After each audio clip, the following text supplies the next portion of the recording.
And welcome to this episode of the Capitalized Life and Retirement Show. I'm your host, Matthew Johnson, president and owner of Johnson Wealth and Income Management, a retirement income source located in Clear Lake and Humboldt, Iowa, serving clients in northern Iowa and southern Minnesota. Well, how are you today? Hope you're doing well, taking a little bit of time for yourself.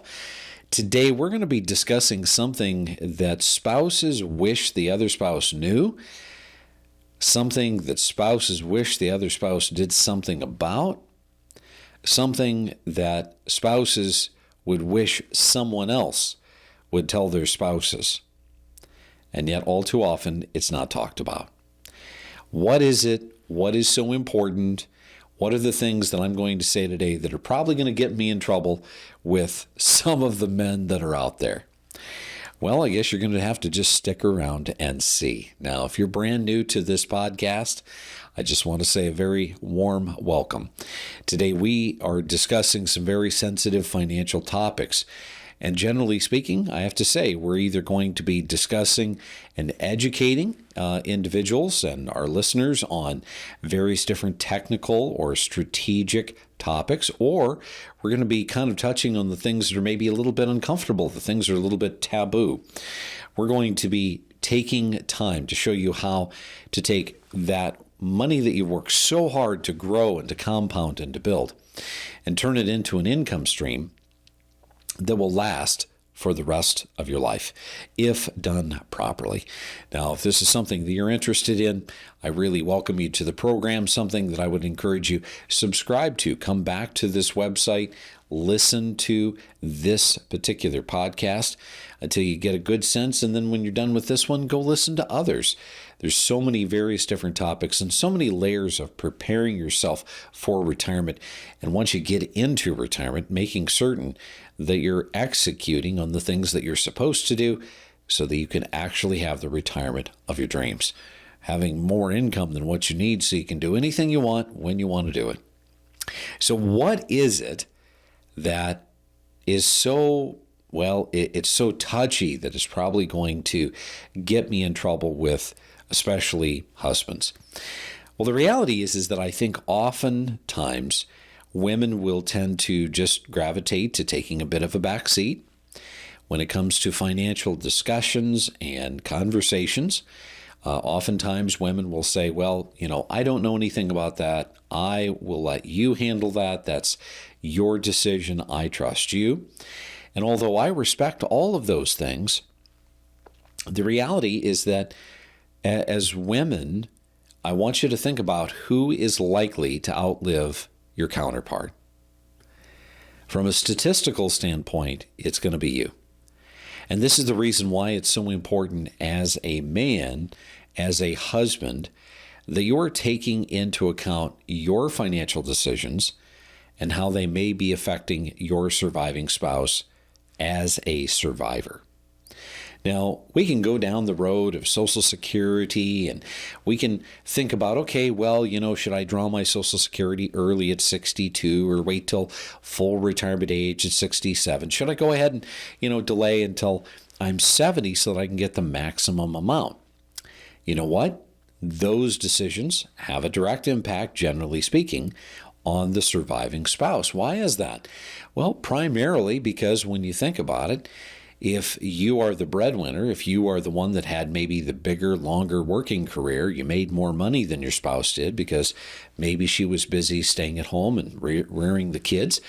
Well, the reality is that when you die, she's going to be receiving that Social Security. And of course, if you want to provide more income, starting Social Security and delaying the start of it can be a wonderful way to be able to make that provision.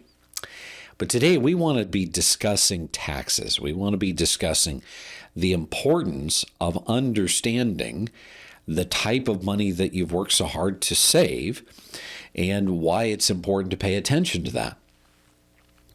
You see, really all of our working lives, we have been taught the textbook that we need to save and save hard and save regularly and routinely into pretax accounts.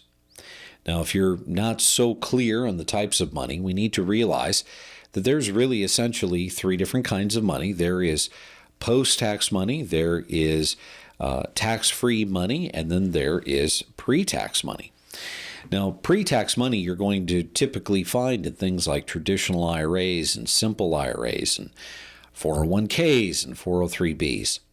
Now, the list is quite extensive of the various different pre-tax accounts that exist in the world today. But the point that we want to make is this. We have been given an abundance of various different accounts to be able to save for retirement, most of which are pre-tax. Now, the idea, the philosophy behind these accounts is absolutely spot on. That when you're in the height of your working career, you can be saving money and putting and deferring dollars into these accounts and not pay any taxes on it. So let's say you've got a really good career, you're in the 24% tax bracket, you're making bank, right? Maybe you're an aircraft pilot, maybe you're a business owner. Well, the reality is that if you can funnel money into that 401k, that's going to be money that you're able to save for retirement, and you didn't have to pay any taxes on it. Now, what's the catch? Well, the catch is that the government doesn't, they just promise that they're not going to tax the seed, but down the road, right? Way down the road when you finally become retired and you begin that transition into retirement and you start replacing the paycheck with that money that you have worked hard to save and you start taking withdrawals, because that's what we do. Well, guess what? The idea is that we will now be taxed at a much lower tax rate, maybe half as much, right? If we think about how the tax brackets go, we have 10%, 12%, 22%, 24%, and it continues to go up until it almost gets to 50%. But the reality here is that most people are going to be within that 22 to 24% tax bracket within the height of their earning career.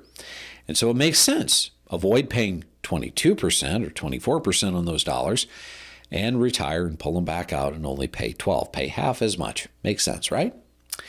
Now, with the incentive and with the ability of the government increasing how much we can put into these accounts literally every single year, that gives us the opportunity of deferring more of our paycheck into these accounts. We're saving more, we're saving faster, we're saving tremendous amounts of money. The market's moving up, the accounts are getting larger. Now, granted, I could be discussing RMDs, and certainly I will touch on those in just a moment, but the reality that I want to really have you focus on is this. When you pull the money back out of these accounts, it's going to be taxable. We know that. It's not going to have any capital gains tax treatment. It's going to be taxed as ordinary income, which means that if you're in the 10% bracket, you'll pay 10% on it. If you're in the 12%, you'll pay 12%. If you're in the 22%, well, then you'll pay 22%. But either which way, in theory, putting the money away while you were in a high tax bracket, pulling it back out when you're in a low tax bracket, that makes sense. Now, here's the stickler. If you've done a good job of saving for retirement and you've saved a lot, well, one, I want to congratulate you for that. But two, what have you been doing to balance out that pre-tax bucket of money? Now, what I mean is one of two things.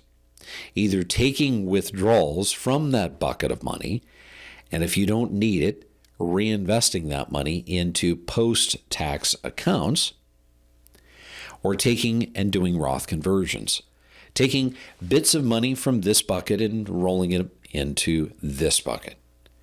Well, Matthew, but if I do that, that's going to be a taxable event. Well, it's going to be taxable whether you take a withdrawal or whether you do a Roth conversion. So here's the idea. We need to remember that while both of you are alive, both you and your spouse, you are likely going to be filing your taxes as a joint filer. That means that you're going to be able to make a considerable amount of income and still be within the lower end of the tax bracket. However, if one of you dies, what happens to that money? Well, often, and as it probably should be, your spouse is going to be your primary beneficiary. That means the money is going to go from your name and it's going to end up in her name. She's now going to receive it, put her name on that account, and that's now going to become her IRA. But you know what? In the same way you were responsible for, say, taking a required minimum distribution if you were 73 years of age, in the same way, she is now going to be responsible for that same required minimum distribution. In the same way that those withdrawals from that IRA were taxable to you when you decided to go out and buy a bass boat with those dollars. Well, those withdrawals that she's taking from that same very account to buy herself her next car is going to be taxable to her as well. So Matthew, what's your point? My point is that when you lose a spouse, you are transitioning from a joint filing status to a single filing status. And my friends, the amount of income that you can make as a single filer is not nearly as high. It is not nearly as open as it is when you are a joint filing status. The idea here is that if we are not actively looking at the fact that there is likely to be a survivor within our situation, and we are not thinking ahead to consider what will happen if I die. Will she lose Social Security? The answer is yes. Will her taxes go up significantly? The answer is likely. Will she have enough to live on? That's a question for you to answer. All of these things are very, very important. And although we never want to think about our spouse dying, we never want to think about those really harsh realities and unsavory moments, my friend, it is your responsibility as the breadwinner. It is your responsibility as the leader of the home to consider these things, to consider the fact that what was, well, not a terrible required RMD. Why, after all, it's only $50,000 between the two of us, realizing that once you're gone, she's going to be shouldering 100% of the burden of that $50,000 RMD, in addition to the income that she's receiving from Social Security, in addition to the income that she's receiving from her pension or from rental income or from the farm or whatever the case may be. And my friends, that's why spouses, surviving spouses, end up giving more money away to the IRS. You see, the IRS isn't going to say anything about it. But little did you likely know that your wife is probably sitting on the sidelines saying, I sure hope that he takes care of me when he's gone. And there are so many things that we need to do as responsible human beings for surviving spouses. We need to make certain our estate plan is in order. We need to make certain that our beneficiaries are up to date and buttoned up. We need to make certain we've got life insurance to provide tax-free money to her so that we can have our funerals paid for and she can survive. But we also need to be thinking about taxes. And my friend, it's simple. It's easy. Now, granted, there's probably some pain doing Roth conversions, moving money from this side of the equation to this side of the equation, taking money out before we have to make it to 73 and start those required minimum distributions. But I'm here to tell you that it's totally worth it. Think about the fact that even though we have all sorts of politicians that are telling us that the tax changes are permanent, my friend, nothing is permanent. Nothing within the world of taxes or Congress or politics is permanent. Everything is a constant state of flux. And guess what? It is likely that in the future, taxes may end up going the other direction. They may end up going up. So what are you doing today to have the conversation with your spouse? What are you doing today to have your conversation with me or with another fiduciary to determine if you have on your hands a surefire tax time bomb? You see, and it's not just the IRAs. It could be annuity contracts. It could be all sorts of different things that you have. And maybe in and of themselves, this one or that one may not be problematic, but the sum total of all of them together creates a bit of a snowball effect, where taxes will become a very contentious area for that surviving spouse. My friends, the good news is that if you're still alive, if you're still listening to this podcast, you can still do something about it. Address these issues before it's too late. Make certain, if you have questions, that you get with your fiduciary, your financial advisor. If you have questions, tax questions in particular, you get with your CPA and you ask those, and you engage your spouse, making certain that they are being heard, they are being listened to. Because believe it or not, they do have a voice. Believe it or not, they do have spouse concerns. And all too often, they just feel that what they're concerned with is silly. Maybe it doesn't matter. But rest assured it does.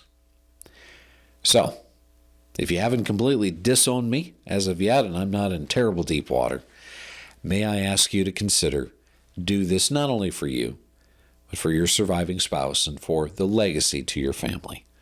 I'm Matthew Johnson. Thank you so much for listening and watching. And remember, it's up to you to make today a great day.